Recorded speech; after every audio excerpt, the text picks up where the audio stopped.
Buenos días, México. Buenas noches, pueblo de Port Maturín. Bienvenidos a Intersecciones, un programa sobre arte, confinamiento y salud mental, con su anfitrión y amigo, Roberto Velasco. En la actualidad continúa siendo una incógnita el desarrollo e impacto que tendrá en la sociedad la crisis producida por la contingencia sanitaria de la COVID-19 en México y el resto del mundo. La necesidad de comunicarnos y relacionarnos con los demás a pesar del confinamiento y el intermitente paro de actividades es evidente. No obstante, las condiciones de vinculación han cambiado. En este programa les presentaremos una serie de investigaciones individuales y colectivas que se relacionan entre sí sobre la línea de investigación del arte, el confinamiento y la salud mental. Para abordar estos temas, les presentaremos una serie de materiales audiovisuales cuya finalidad es elaborar una revisión crítica en torno a estas nociones. Con la pandemia por COVID-19 se dio un cierre a las actividades culturales. Los espacios donde se llevaban a cabo cerraron sus puertas y los artistas tuvieron que recluirse. ¿Qué pasó con ellos? El 16 de marzo de 2020 fue declarada la cuarentena obligatoria en México. Esto implicó el cierre de establecimientos como escuelas, restaurantes, cines, etc. Sin duda, las actividades culturales se convirtieron en uno de los sectores más afectados. Durante más de un año, los museos, centros culturales, teatros, galerías, salas de conciertos y foros también cerraron sus puertas, no solo al público, sino también a los artistas que participaban en estos espacios y que se vieron obligados a alejarse de ellos. En este sentido, tanto los procesos artísticos vinculados de manera directa a las instituciones culturales como aquellos que no necesariamente son sostenidos por ellas, tuvieron que adaptarse a este cambio de normalidad. Los artistas tuvieron que modificar la manera en que llevaban a cabo sus prácticas artísticas, buscando la manera en que su trabajo se mantuviera activo. Dicho esto, ¿qué pasó con los artistas cuando recibieron la noticia de la suspensión de actividades? De manera formal la recibí por parte de la institución en la cual yo estaba involucrado para ámbito de estudio y fue muy dura, fue una noticia muy difícil, sobre todo cuando se extendió el periodo COVID pandémico. Nosotros dependemos mucho del turismo. Hemos tocado en distintos lugares, pero en ese momento tocábamos en restaurantes o en el Zócalo de Puebla. Y también pues nos contrataban para eventos privados como bodas, 15 años, primeras comuniones, graduaciones, cualquier evento. Hay un coordinador que se encarga de coordinar toda la música de todo el lugar donde tocábamos, que es Valquírico, y vía WhatsApp se nos notificó que hasta nuevo aviso estaría completamente cerrado el lugar. Entonces, cero actividad de música. Yo estaba en una obra que se llama Sugar en el Teatro de los Insurgentes en la Ciudad de México cuando viene todo el cierre de actividades de la pandemia. A nosotros nos mandaron a nuestras casas y nos dijeron que iba a ser un break nada más de 2 semanas y que en 2 semanas íbamos a regresar a nuestras funciones normales, y así se extendió y se extendió y se extendió hasta que después de 2 meses de estar en cuarentena nos mandaron un mensaje, nos mandaron una nota de voz por WhatsApp diciéndonos que la obra ya no iba a regresar y que nos quedábamos sin nuestra temporada. Entonces me quedé sin temporada, sin nada. Yo lo recibí por las redes sociales y por la radio. Había salido de trabajar de una cadena de bares como por febrero, pero ya había rumores en enero de que iban a haber un posible cierre en la ciudad de Puebla. Yo trabajaba tocando en diferentes lugares en la noche con músicos en bares y restaurantes. Así que pues los dueños de estos lugares nos notificaron, nos dijeron que iban a cerrar prácticamente todos los lugares debido a la pandemia y que se iba a cancelar la música en vivo al menos durante un tiempo. ¿Cómo afectó esto mi trabajo? Pues lo detuvo, al menos en el sentido laboral, si se quiere ver así. Pues dejamos de tocar, los conciertos, las sesiones que implican a tener a bastantes personas como público, pues se detuvieron. Se trató de mudar a diferentes formatos virtuales, a formatos en línea, sin embargo, nunca pude formar parte de ningún proyecto que hiciera esto de forma exitosa. Pues la pandemia no afectó de una manera, digamos, no afectó de una manera tan fuerte mi trabajo, principalmente porque en sí una gran parte de las herramientas, de los materiales que necesito para producir, para mi producción artística, son muy reducidos, son materiales en sí sumamente sencillos, fáciles de conseguir, y sobre todo una gran parte de mi producción se basa en medios digitales. Así que por ello no fue realmente un gran problema la pandemia, pero afectó en una situación creativa y probablemente emocional. En sí no me afectó en lo absoluto, al contrario. Después de que me salí, ejercí ahora sí mi carrera. Empecé a ejercer más mi estilo, empecé a ejercitar las técnicas de arte, algo que no hacía antes. Nos afectó mucho la pandemia, más que nada en la cuestión de pues de dónde vamos a sacar para pues seguir produciéndonos nuestra música, y aparte pues para los requerimientos de cada quien.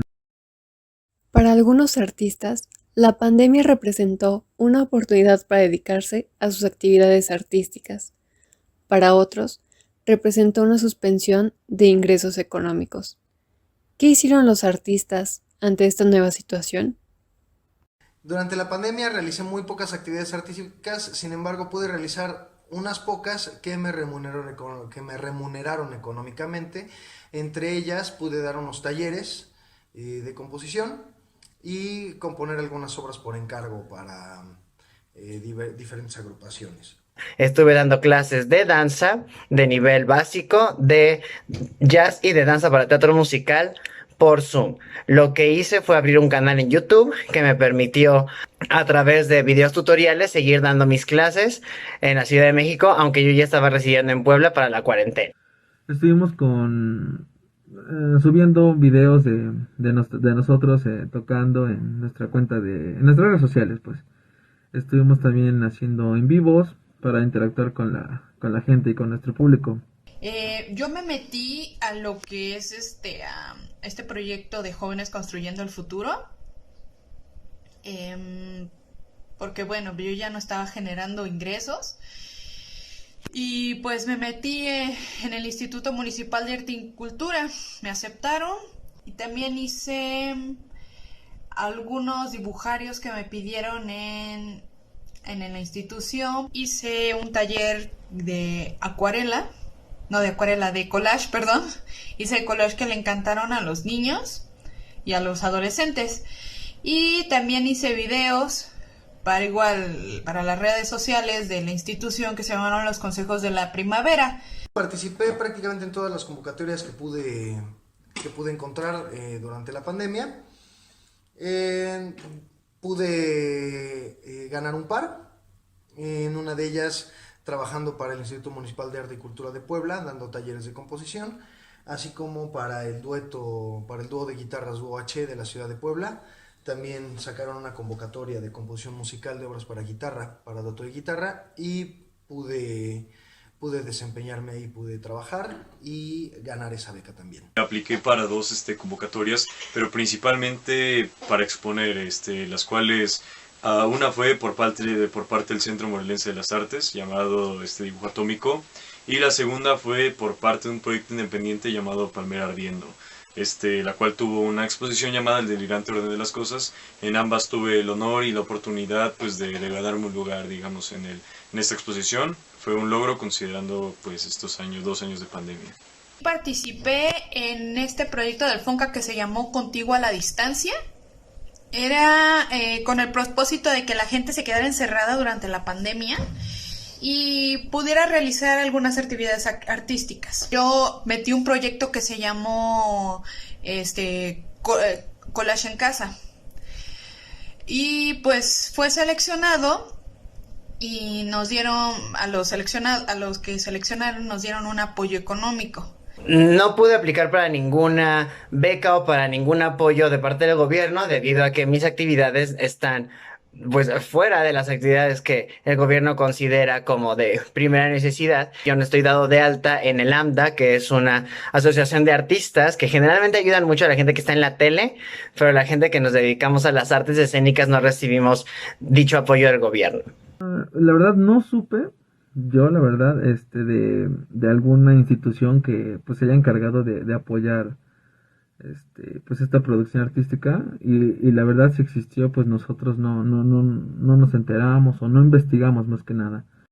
A casi 2 años de distancia de la declaración de pandemia en México debido a la COVID-19, podemos darnos cuenta que muchas de las dinámicas de la vida social se han transformado y que pocas serán las que regresen a suceder de la misma forma que antes.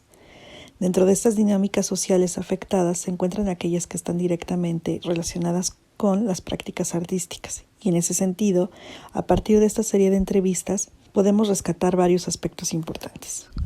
En primer lugar, las redes sociales jugaron un papel importante con lo que respecta al manejo de información oficial, a la difusión y como canal de comunicación entre las y los artistas con la sociedad en general.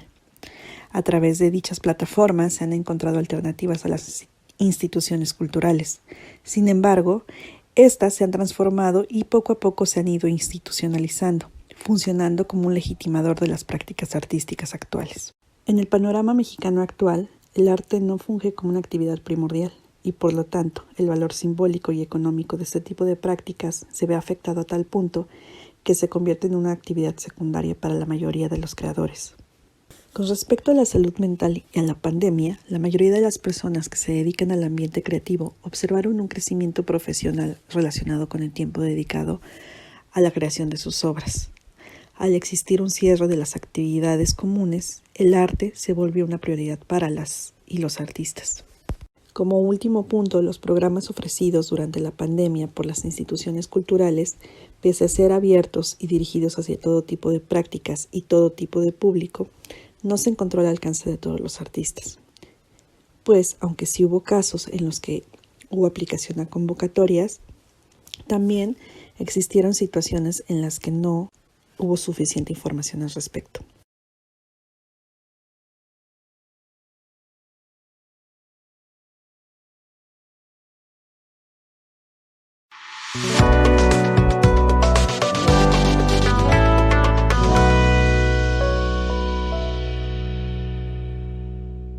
La nueva normalidad afectó a los artistas, especialmente en el sentido económico. Sin embargo, para otros el encierro significó una oportunidad de desarrollar nuevas técnicas para crear su arte. A continuación, le presentaremos a usted una probadita de la vasta obra de Ito Steyer, quien opera a favor de la toma de distancias críticas en múltiples aspectos. La mirada de este artista posibilita la disección y la diferenciación en los niveles de confinamiento que van desde barreras promotoras de distanciamiento físico hasta llegar al ausentismo anímico y energético abandonado a la deriva digital.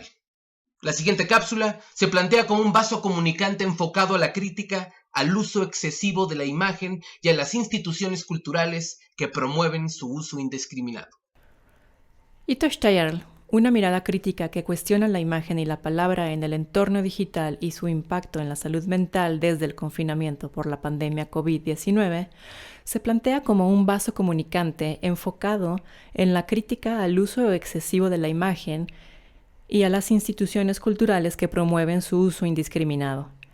Deseamos enfatizar la distinción entre lo que es la obra de Steyer en sí misma y la resonancia con que ciertos contenidos de esta se integran como materia viva a nuestra reflexión en torno al arte y la salud mental en tiempos de confinamiento, tema al que dedicamos esta primera edición, deseosos de que surjan varias otras a lo largo del camino.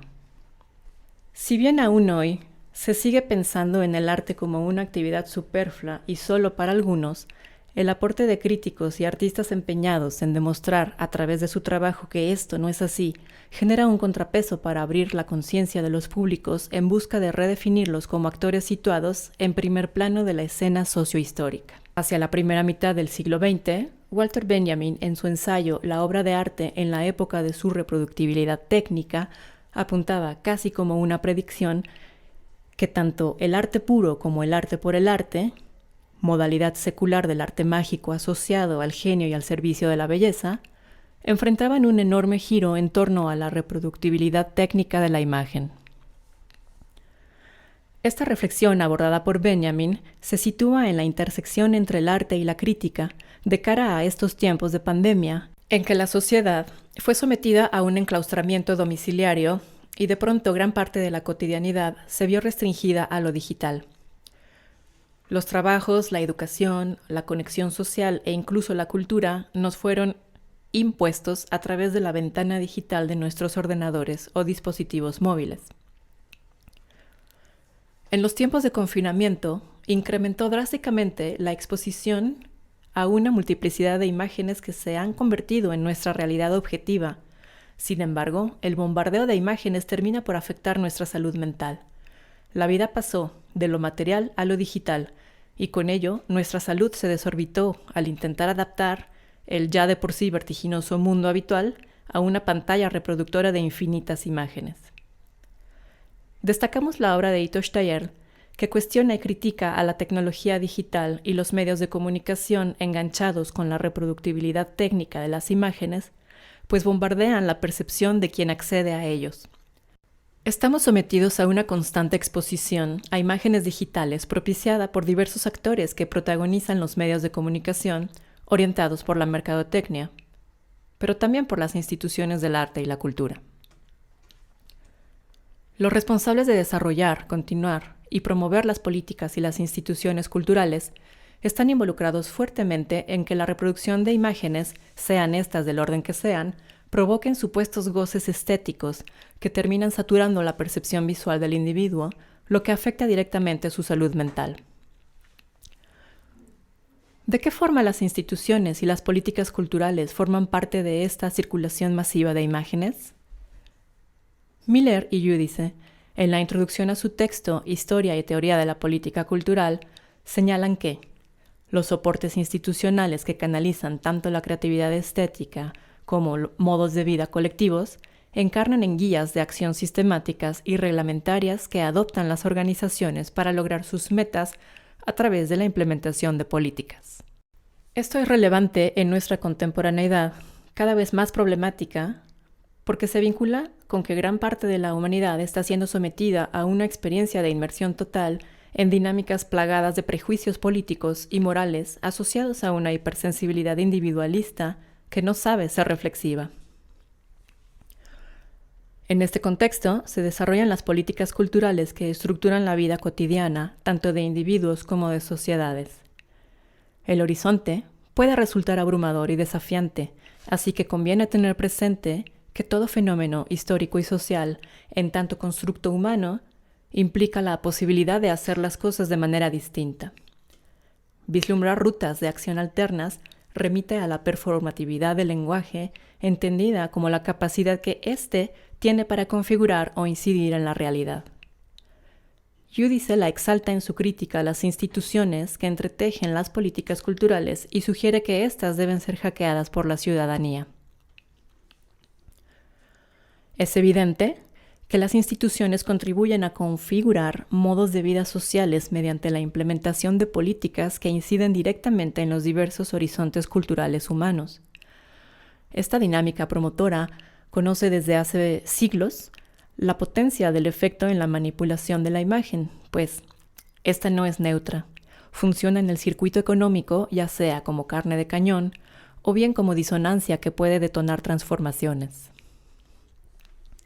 Su aprovechamiento para fines comerciales está sumamente extendido y permea al ámbito artístico y político sin pudor alguno.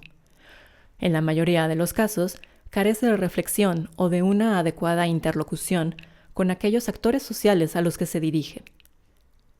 Su articulación a cargo de la industria cultural y publicitaria está orientada por la creación y satisfacción de necesidades consumistas, siempre en concordancia con posicionamientos y determinaciones de las instituciones hegemónicas, sin importar en la mayoría de los casos el impacto en la salud física o mental de las personas.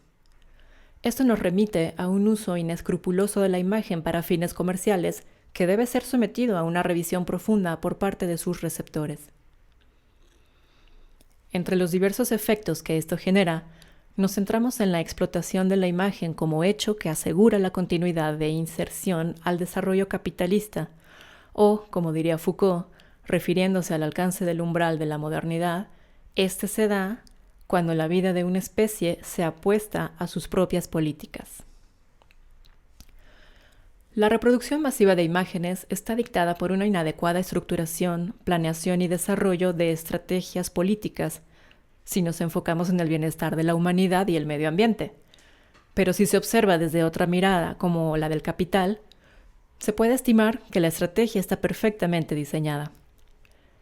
En ese sentido, la responsabilidad institucional en el ajetreo perceptivo se debe a una política cultural dedicada a producir sujetos a través de la formación de estilos de conducta repetibles, ya sea a nivel del individuo o del público.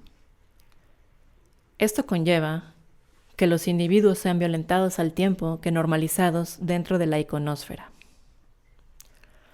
En concordancia, la problematización a la que apunta Steyer, videoartista que crea obras críticas que invitan a cuestionarnos y a reflexionar sobre las problemáticas prácticas civilizatorias, pone en tela de juicio tanto a las políticas como a las instituciones culturales. Muestra de ello se llevó a cabo entre el 2015 y 2016 en el Museo Reina Sofía, con Duty Free Art, exhibición que comparte título con un ensayo previo de la misma autora, publicado en la revista eFlux. Su obra permite vincular su sentido crítico a la esencia de la reflexión medular de esta edición, que tematiza la incidencia del arte como medio que favorece la salud mental en el actual contexto de confinamiento y distanciamiento físico impuesto globalmente por la pandemia. Si bien las fundamentaciones y cuestionamientos de Steyer no prometen fórmulas exactas ni soluciones definitivas, sí que activan la reflexión y colocan material fundamental para los debates estéticos y culturales en el contexto contemporáneo. Cabe matizar que hoy más que nunca, lo sanitario es inalienable de lo cultural. La exhibición de Steyer presenta la realidad de un mundo sobrecargado de imágenes, la de un entorno sobrerepresentado. La agitación neurótica de un mundo cada vez más documentado, comentado y compartido en imágenes afecta a sus habitantes en grado creciente, lo que contribuye paradójicamente a que la realidad se vuelva cada vez más difícil de comprender, y esto nos enferma y nos confunde. Intencionalmente impura, su propuesta varía entre el documentalismo y la ficción, el humor paródico y la seriedad académica, entre el ensayo y la poesía. Esta muestra ha sido una oportunidad para que los públicos se confronten con su propia cosmovisión y se cuestionen acerca del modo en que comparten y participan como sujetos en un mundo marcado por la democratización de la imagen. Conversaciones. Nos adherimos a la crítica mirada de Steyer, en tanto punto de referencia en el campo del discurso filosófico ligado al arte, para abordar la experiencia del confinamiento pandémico, dando un giro epistolar que abre la posibilidad de explorar como alternativa la dimensión de la palabra escrita en torno al fenómeno del distanciamiento físico, más nunca social. Conversaciones aporta elementos que abren y, en el mejor de los casos, restauran nuestra mirada como lectores afectados, o al menos cautivos en esencia, por el fenómeno del confinamiento. Desde la autoridad que le confiere su obra como videoartista que expande su arte a través de la escritura, la invitación es a analizar y replicar su proyecto. Todas las participaciones forman un mosaico sobre el que vale mucho la pena reflexionar desde la lógica de cómo, a través del uso de distintos lenguajes, visuales y verbales en este caso, es posible expandir nuestra experiencia y, por qué no, reivindicarla desde distintos y nuevos lugares a los que se puede llegar ya sea casualmente o, como en el caso del confinamiento por pandemia, llegamos de manera obligada. Si estás interesado en hacer algo por tu salud mental sin necesidad de acudir a terapeutas, te invitamos a no echar en saco roto la sugerencia de visitar directamente este proyecto, que nos ayuda a darnos cuenta de la amplia gama de aspectos sobre los que se puede conversar por fuera de la institucionalidad. Esta propuesta podría darte pie para autoorganizar ejercicios de escritura entre los tuyos, a fin de escapar de la tiranía de la imagen digital. No la pases de largo y no permitas que nos pasen de largo.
Ante el adelgazamiento del Estado, las instituciones públicas han delegado la responsabilidad de la salud mental en los individuos, dejándola a la merced de las dinámicas del mercado.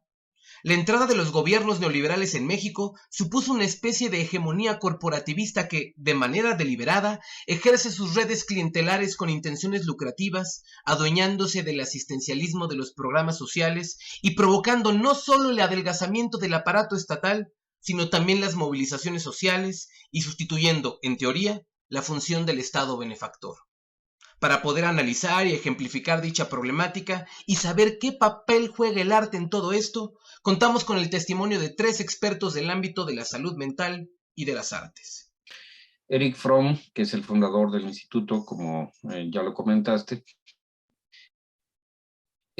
su formación previa a ser psicoanalista, pues fue como sociólogo y perteneció al Instituto de Investigaciones Sociales de Frankfurt, y que se conoce como la Escuela de Frankfurt o Teoría Crítica. Fromm tenía dos pilares, dice él, en su pensamiento. Uno es Freud y el otro es Marx. Cuando se funda el instituto, una de las ideas fue un instituto educativo donde se pudieran formar psicoanalistas. También era el que el psicoanálisis pudiera llegar a una población más amplia. Desde su punto de vista, algunos psicoanalistas, él vivió en Nueva York antes de llegar a México, los consideraba como que eran los sacerdotes del capitalismo por estas condiciones elitistas del alcance del psicoanálisis. Entonces, los 3 objetivos fundamentales del instituto son: una, la formación de psicoanalistas; otra es que haya una clínica de atención a bajo costo para las personas que puedan necesitar o requerir de algún apoyo en este sentido; y finalmente el de investigación, hacer investigación en psicoanálisis, y bueno, hacerlo desde el contexto y la perspectiva de la situación de nuestro país. En promedio, el costo de una consulta en el instituto es de 300 pesos, pero no es una cuota fija. La cuota puede ser menor de acuerdo a las circunstancias del paciente. El instituto, como asociación civil, también es una asociación que puede recibir donaciones. Ha habido personas, bueno, que van conociendo cuál es el proyecto del instituto, de qué se trata, qué es lo que queremos hacer, y hay personas, pues, altruistas, generosas, que llegan a dar alguna donación al instituto. Pero los 2 principales son la educación para formar psicoanalistas y las cuotas de recuperación con los pacientes. Bueno, primero marcaría una línea, tanto en mi labor clínica, privada, propia, como en el instituto para el cual todavía presto algunos servicios. En la parte privada, lo que hemos procurado ha sido seleccionar el grupo hacia el cual podemos brindar un apoyo, porque pues sí puede ser un poco utópico este ideal, esta fantasía de queremos ayudar a todas las personas que se encuentran afectadas por esta situación, pero lo cierto es que los recursos y los alcances son muy limitados. Entonces, lo que hemos optado ha sido brindar atención gratuita al sector salud, únicamente a médicos, personal, médicos y enfermería, que se encuentren en situación de crisis, en situación que requieran atención breve, de psicoterapia breve. La población de médicos fue la parte más vulnerable, que vivió un nivel muy alto de exposición y de pérdidas. Entonces, esto generó pues un montón de consecuencias y de secuelas psíquicas. Sabemos que los sistemas de producción capitalistas son voraces y que al cuerpo se le concibe como una herramienta de trabajo, como una cosa que sirve para producir, no como una integralidad, no como una complejidad, no como un ser cuerpo que tiene, el concebirlo así, implicaciones éticas tremendas, porque en efecto implica que el trabajo mismo sea resignificado para empatizar con toda la persona que trabaja, ¿no?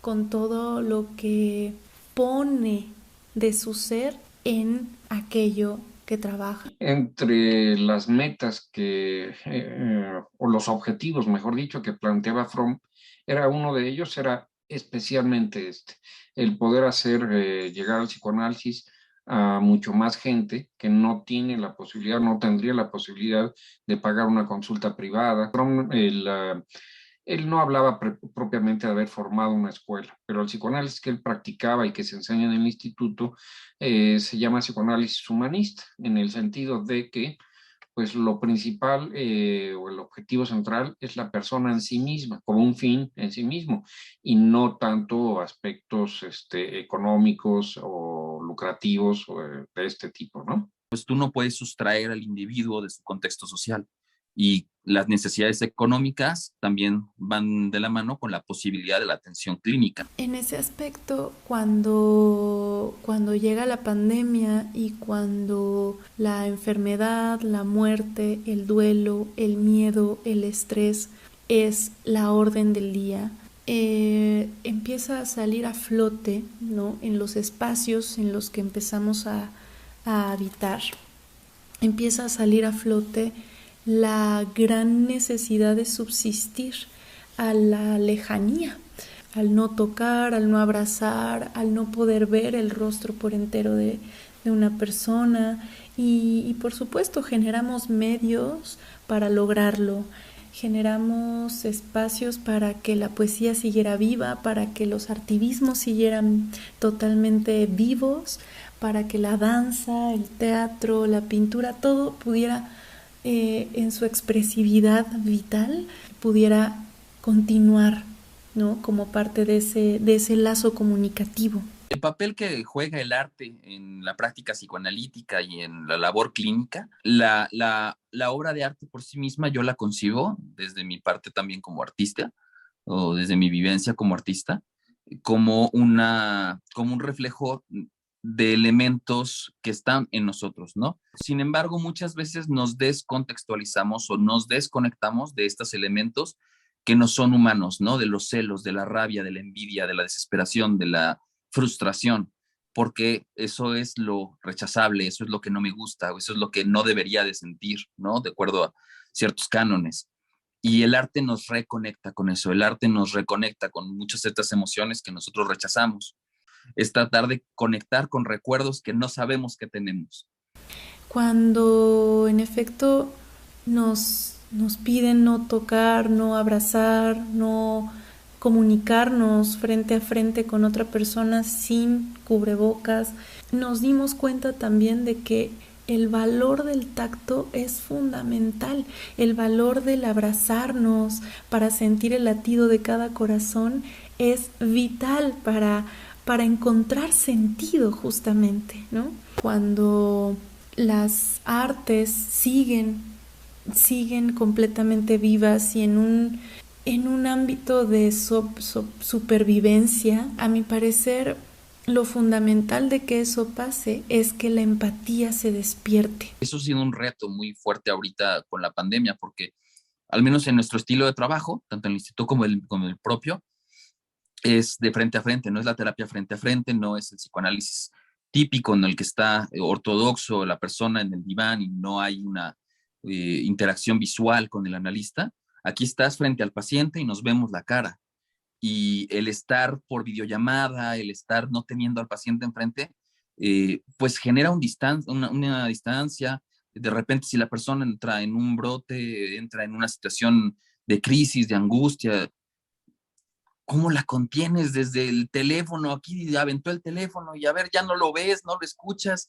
¿Qué haces? ¿No? Es un reto de verdad, una cosa muy complicada. Entonces tienes que jugar con otras cosas, con la música, con las películas, con los libros y extender precisamente este cobijo, este abrazo simbólico que se da en el consultorio, que se da en las sesiones a través de una película. Pues es que a lo mejor ya no es el terapeuta el que te abraza con su entendimiento o con su empatía, ¿no? Sino ahora es el cineasta que te dice, yo también he sentido eso. Ahora hablamos mucho de la atención a la salud mental, sobre todo se empezó a dar en respuesta a los duelos, a la cantidad de duelos tremendos por no poder despedirnos de nuestros seres amados, por tener ese estrés constante, etc. Pero el mismo término sigue fragmentando, sigue viendo una separación entre lo que corresponde al cuerpo, lo que corresponde a la mente, lo que corresponde a la emoción. ¿Qué pasa si fluctuamos más bien hacia una salud integral? El arte está al acceso de todas las personas, pero no toda la misma amplitud o universalidad del arte. Hay que tratar de conectar con las personas a partir de su marco cultural. Y eso también es arte. Eso a lo mejor no lo ponemos a la par de Remedios Varo, ¿no? O no lo ponemos a la par de, no sé, cualquier cineasta renombrado, ¿no? Puedes conectar con Chespirito, puedes conectar con la familia Peluche, puedes conectar con cosas que pueden ser muy criticables, y sí, pero como psicoanalista, lo que te interesa es si con esto puedo conectar con la emoción del paciente. También es hacer un llamado a que las disciplinas no se aíslen una de la otra, sino que en efecto podamos también hacer puentes, generar lazos, hacer transdisciplina justamente, o como una respuesta a lo que los sistemas de producción están solicitando. El impulso tan erótico de las artes es una gran lección para poder dar cuenta de que la cercanía con la otredad requiere de mucho cuidado y requiere de una conciencia muy profunda y requiere de tiempo.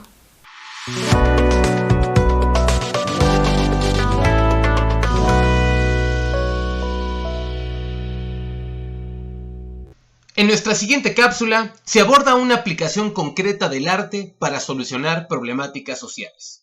La discusión gira en torno a la biodanza, que si bien ya era una práctica bien establecida en comunidades con problemas de salud psicofísica, es durante la pandemia que acentúa su valor como recurso para atender necesidades de salud pública.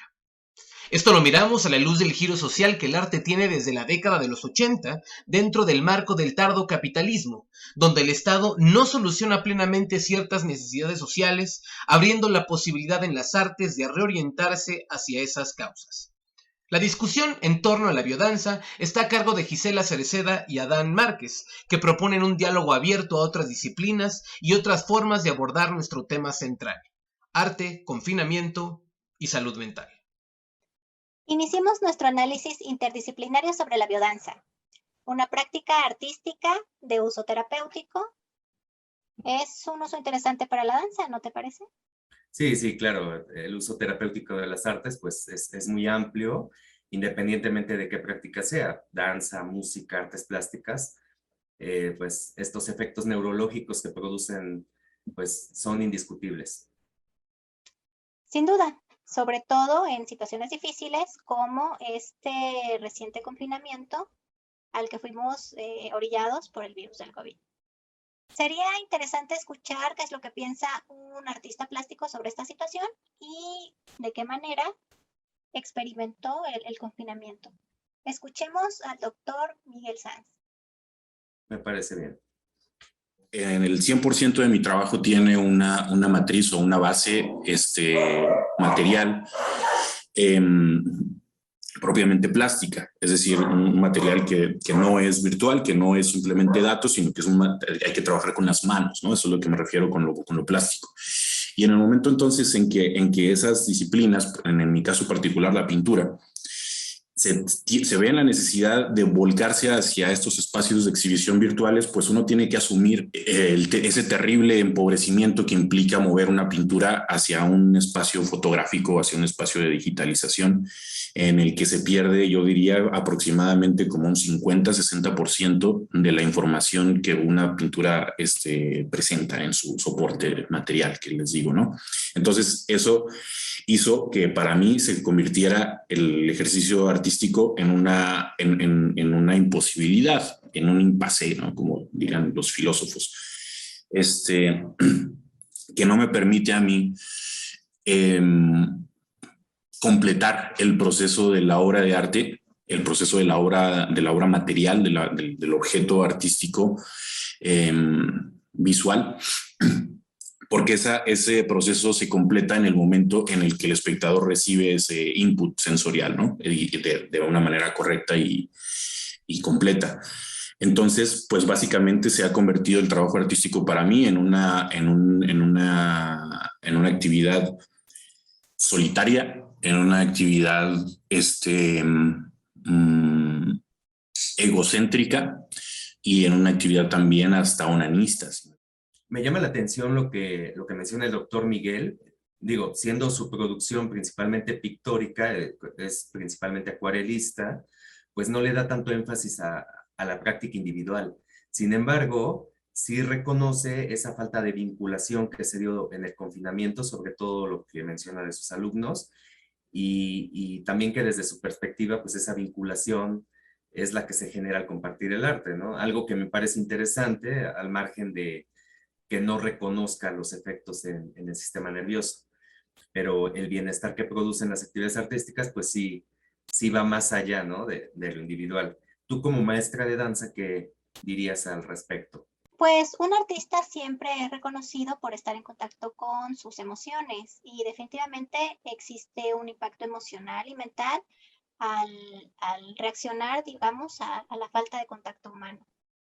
Probablemente para la sociedad en general la experiencia del confinamiento haya sido mucho más difícil. Respecto a la danza, considero que esta puede ir más allá de un uso meramente privado y que incluso puede ayudar a satisfacer necesidades sociales, como contribuir a reducir los efectos negativos del confinamiento. A este respecto, veamos qué es lo que dice la maestra Cecilia Ávila, quien organizó un taller de biodanza en el Parque Ecológico durante este confinamiento, que fue el momento en el que la necesidad de contacto humano se notó con más claridad. Me parece bien, veamos. Hola Ceci, ¿nos puedes explicar qué es la biodanza y para qué sirve? Sí, la biodanza es un sistema de renovación afectiva, de reencuentro con esas cuestiones originales de la vida, como son el respirar, como son el mirar, como son en sí el estar. Y la biodanza en este sistema de autoprogramación o reprogramación de los afectos nos lleva a reorganizar también todo nuestro organismo para que al final estemos conectados en equilibrio con nuestro pensar, nuestro sentir y nuestro actuar de la manera más poderosa y equilibrada que podamos nosotros tener en la vida. La música y su poder transformador, así como el movimiento, empiezan a tener un efecto muy potente en el sistema nervioso de la persona. Y como se hace en una sesión, se hace de manera gradual, no es de que te pongas cualquier música hoy y ya, sino que se eligen las músicas para que de manera gradual vayamos de lo adrenérgico a lo colinérgico, quiere decir de la adrenalina pura hacia arriba y luego introyectarnos para ver qué está sucediendo ahí. Y en realidad no es una cosa que estemos realizando de manera consciente. Nosotros solamente estamos bailando sobre algo que se propone y la persona va teniendo cambios, así como poco a poco va logrando esos cambios. Me parece que lo que nos dice la maestra Cecilia nos indica que el arte es una herramienta útil en momentos difíciles, tanto para el cuidado personal como para otro tipo de necesidades, y que la sociedad se está dando cuenta de esto, incluso sin una mediación institucional. Existe un problema y existe la manera en que las personas están buscando solucionar esos problemas. Sí, ¿Crees sí. quizá que esta necesidad ha existido siempre, pero se notó un poco más ahora en la pandemia? Sí, sí, definitivamente sí. Sí, también, bueno, estoy de acuerdo con la maestra y contigo. Creo que las comunidades responden a sus propias necesidades y bueno, no es algo nuevo el uso de la música o danza o cualquier otra práctica artística como recurso para atender estas problemáticas sociales. Y bueno, sobre lo que dices, pues sí, sí se intensificó, por así decirlo. Y lo que me parece interesante, pues son también que estos efectos digamos, benéficos se propagan en estos grupos y que sean mujeres las integrantes más numerosas. Sabemos que en situaciones difíciles, pues uno de los sectores más afectados es el de mujeres, ¿no? En estas situaciones, siempre los grupos que ya tienen problemáticas, como violencia intrafamiliar, pues se potencializan estas problemáticas. Bueno, también como lo indica la maestra Cecilia, la biodanza es un reencuentro con cuestiones que son cuestiones originales de la vida y tiene razón.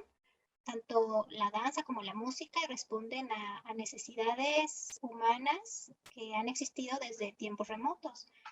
El ritmo, la expresión, la armonía han estado presentes en todas las expresiones culturales y están íntimamente relacionados con el cuerpo y con la mente humana. Sí, claro, claro, totalmente de acuerdo. Me parece que en síntesis podríamos decir que las situaciones como la crisis sanitaria actual y el correspondiente confinamiento provocaron un deterioro en la salud mental y física de las personas en general y que esta comunidad de biodanzantes encontraron un valor, una respuesta a sus necesidades en la danza, en el arte. Claro, claro. Y también por otra parte, pues es interesante como la biodanza es como un ejemplo de esta reorientación de las artes para solucionar problemáticas de distinta naturaleza. El arte es reconocido como un recurso útil, ¿no? En muchos aspectos y por distintos grupos o comunidades. Y bueno, en el caso de este taller de biodanza, pues lo fue para satisfacer una necesidad social, ¿no? De salud pública. Y bueno, pues muchas gracias Gisela, ha sido una conversación muy interesante, muy agradable. Espero que las personas se interesen más en este tipo de prácticas como la biodanza y bueno, también espero que continuemos más adelante con este tema que al parecer pues le van saliendo aristas interesantes como ya vimos. Gracias a ti, Adam. Nos vemos en la siguiente edición. Hasta pronto.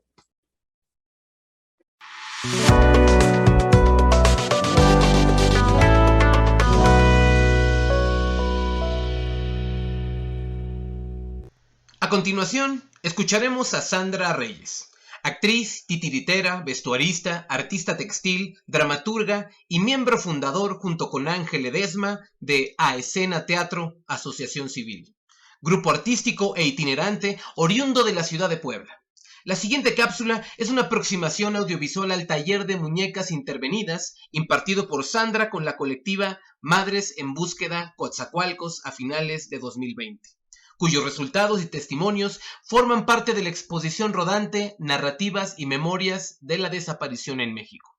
Mediante la recuperación de notas periodísticas, materiales de la exposición y una entrevista con la artista, Gema Castillo nos introduce a este proyecto artístico que continúa activo.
Se busca ley en la ficha pegada en el poste de la esquina para dar vuelta a mi cuadra. Cabello largo, negro, uniforme de secundaria. La familia se preocupa, su papá sale a buscarla. Se busca, nunca volvió del trabajo. Pantalón de mezclilla y camisa cuadros. Después de varios días en la ciudad preguntando, por fin en la fiscalía su esposa le hicieron caso.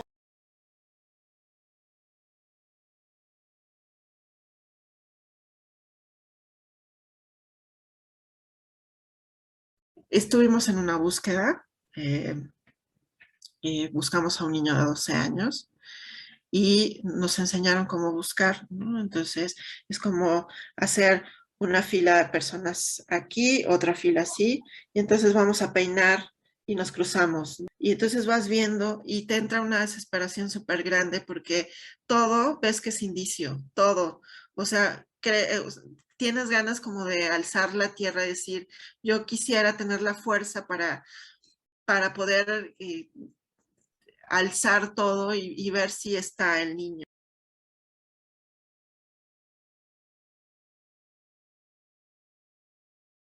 Propuse el taller de muñecas y unas entrevistas. Entonces Ángel participó conmigo en ese momento, que fue que él hizo el levantamiento del material.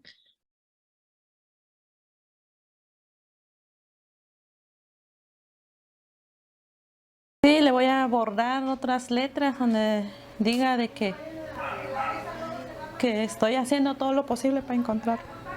Como yo siento como que si yo soy la muñeca, ella es yo soy ella, la mamá, y yo lo estoy creando y la estoy haciendo con mucho amor, y le puse la foto de él. Ha sido incluso para muchas mamás el despejar su mente día a día, no solo estar en casa pensando en la pandemia en la cual hoy vivimos, la naturaleza por la cual estamos hoy encerrados, el estar ocupando su mente, pensando en el cabello, pensando en los ojos. Les pedí que llevaran un elemento de su familiar desaparecido, lo que quisieran. Y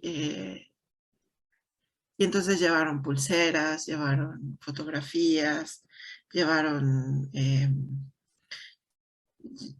un pedacito de camisa del hijo, y así, lo que ellas quisieran. Y entonces dije, bueno, este es el espacio para ustedes. Este pedacito que pertenece a su familiar desaparecido, se lo van a pegar en el lugar donde ustedes quieran a su muñeca. Entonces hay quien le pegó, y aparte en esto que te digo del corazón, que para mí es muy importante, todas llevaban un corazón, como quisieran, del tamaño que quisieran, si quieren abarcar toda la muñeca, lo que quisieran pues. Y empezar a tatuar el cuerpo de la muñeca con las frases que ellas quisieran. Pusieron frases súper amorosas, esperanzadoras, y también como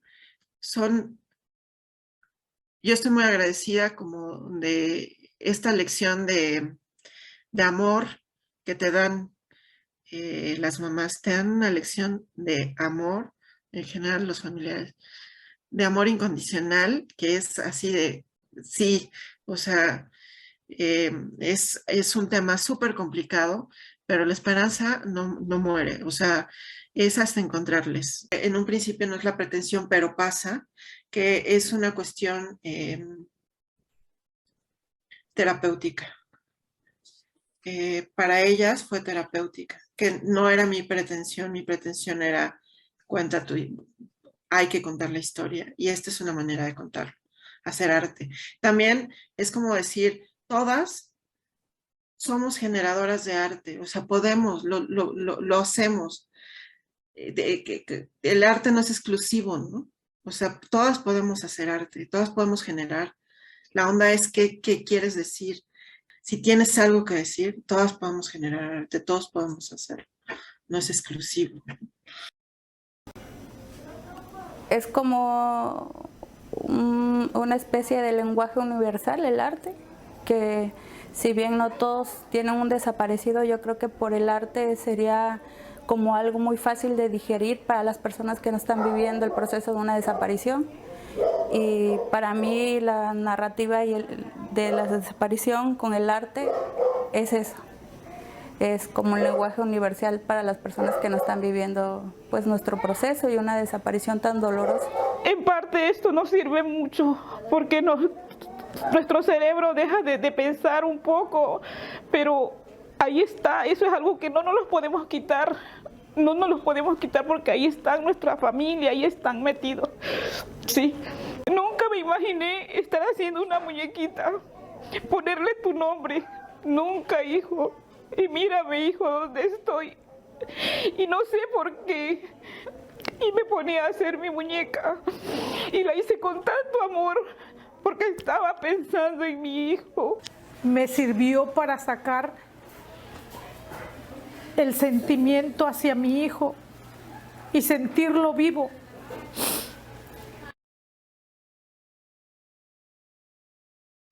Mi propuesta fue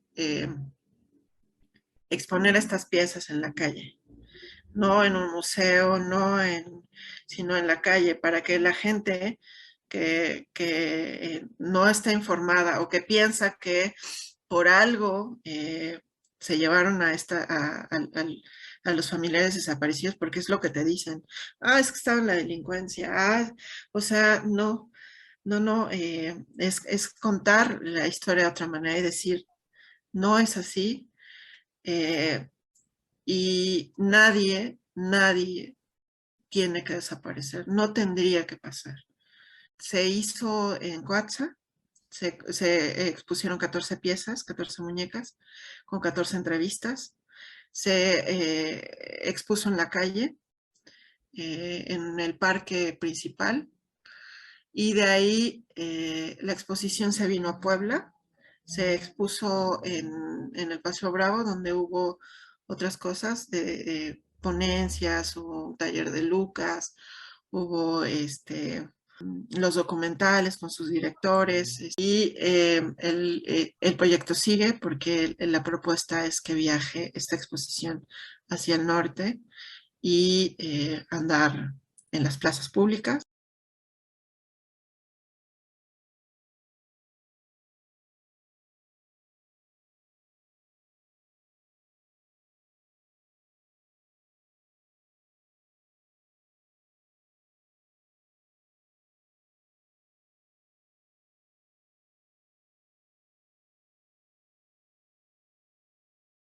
Está hecha de manta con relleno, es que no sé cómo se llama el relleno, con relleno, tiene botones, se mueven los brazos.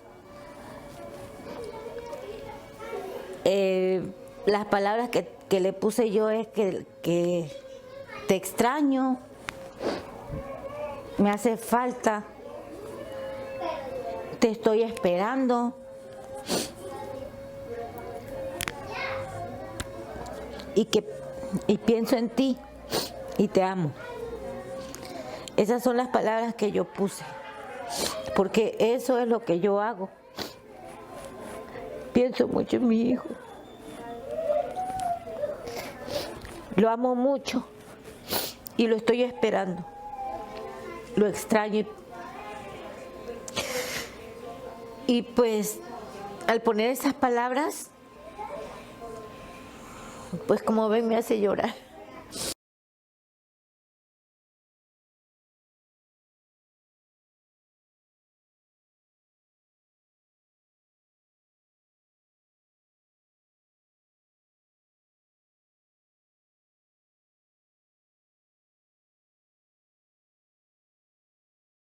Hubo momentos así de empezar a platicar de cualquier cosa, de cómo hacían el mole, de que una ya coció las patitas mal y se empiezan a soltar a la risa, pero súper intensa, de estar acusándose, o sea, como una cuestión lúdica bien bonita.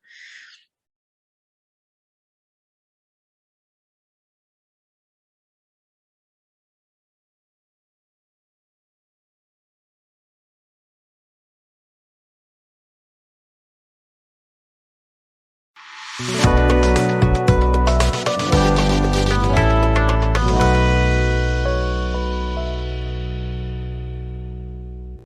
a la Declaración Mundial de Pandemia, las prácticas artísticas institucionales parecieron adquirir un papel secundario y las actividades relacionadas con el sector salud se volvieron primordiales. A continuación, veremos una serie de ejercicios visuales que escapan de las estructuras institucionales y proponen experiencias estéticas, participaciones activas y gestos entre dos estados diferentes que ocurren fuera de la institución.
Yo no, porque sé que no quieres comer fuera.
El espacio atmosférico, ajeno a cualquier proceso de territorialización o medida sanitaria, hace posible expandir nuestro espacio personal en la medida en que respiramos más profundamente y armonizamos nuestra sensibilidad al contacto con la naturaleza, en una dinámica contemplativa en la que ocurre mucho sin que hagamos aparentemente nada.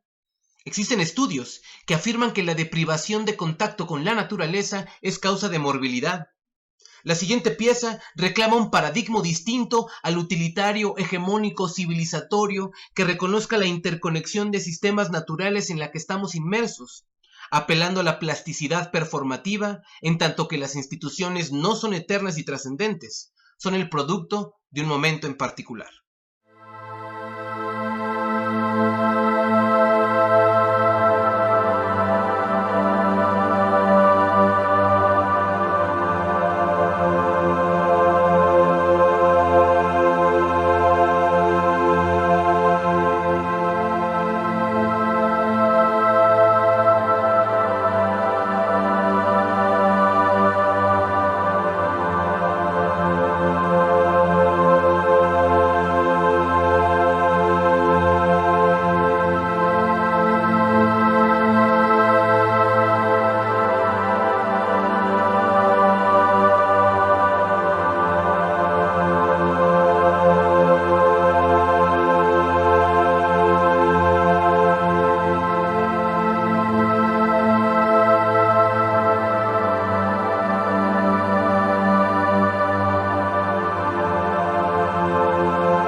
Amigos, compañeros, cofrades, esto ha sido todo por el día de hoy. Se despide de ustedes su anfitrión, servidor y amigo, Roberto Velasco. Les agradecemos su atención y no se pierdan la siguiente emisión de su programa, Intersecciones, de la Maestría en Estética y Arte de la Benemérita Universidad Autónoma de Puebla. Muchas gracias y linda tarde.